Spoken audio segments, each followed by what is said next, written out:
Hello there. In this video, we're going to look at how to develop a preferred supplier list for your business. So, what is a preferred supplier list? A preferred supplier list, or PSL, provides a list of suppliers that your business can use to purchase specific goods and services at far lower risk than simply spot buying.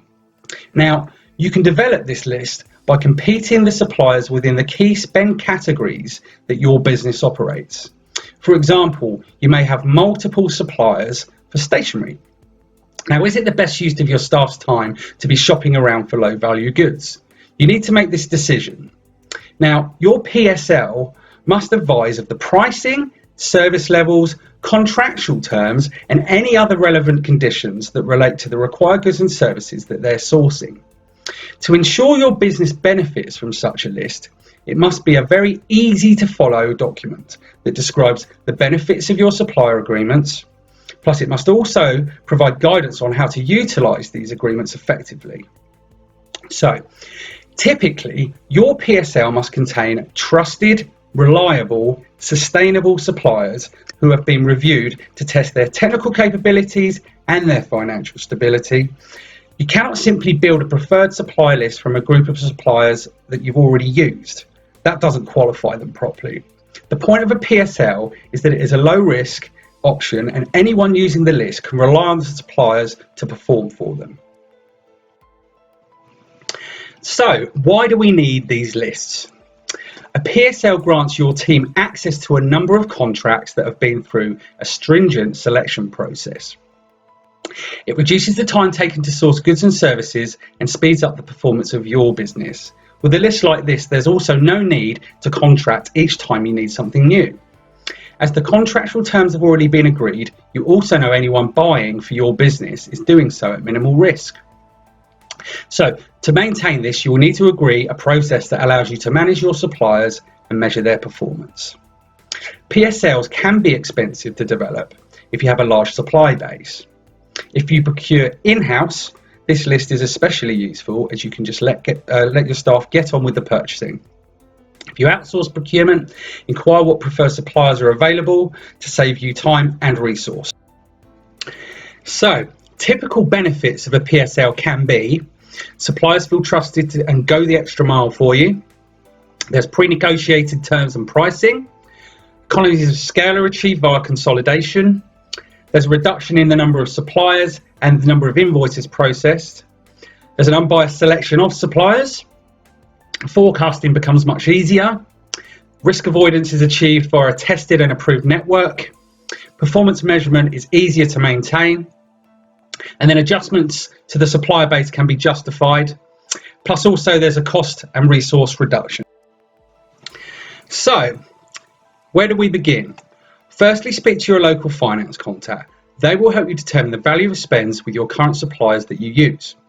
Create a report that ranks your suppliers by annual spend value. If available, split this down by category, GL code or other, and also try to count the number of orders placed. The aim of this report will be to determine if there are multiple providers for a single category of spend, the value of spend per supplier or category, the volume of invoices, opportunities for consolidation, and other options. Now, at this stage, it's best to agree a basic strategy for your procurement activities. This will guide you towards your preferred outcomes. Prioritise your goals using the data collected and devise a plan for supplier engagement in areas where value has not yet been proven via a competitive process. To manage company spending, it is best practice to apply some tiers that trigger a specific purchasing process, i.e. all spends under £100 do not require multiple quotes, or all spends over 25k must be completed via a full tender process. You set the limits. When seeking tender responses, ensure that your business follows a clearly defined procedure that states the fundamental requirements, enabling a true like-for-like comparison. By following this procedure and including the relevant stakeholders to evaluate responses, you should achieve the positive result that you're looking for. So, how do we sell the benefits of the preferred supplier list? So, to do this, you need to market your PSL properly.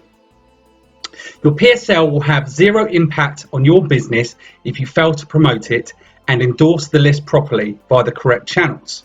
So any new suppliers that have been awarded contracts must be added to the PSL, and new versions of the PSL are to be distributed periodically, probably quarterly, to keep the list relevant to your staff.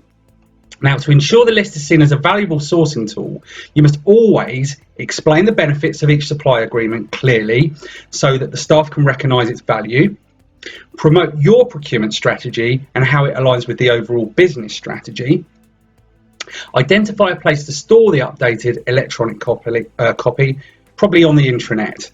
I can't stress the importance of updating, promoting and improving the value of your PSL to your internal customers. So, to finish, a few further points on maintenance. For your strategic critical goods and services, the contract owner must negotiate the key performance indicators with the suppliers to measure their performance. This enables the PSL to be accurately managed to reflect supplier performance and to make any necessary changes. Suppliers on your PSL must be regularly assessed.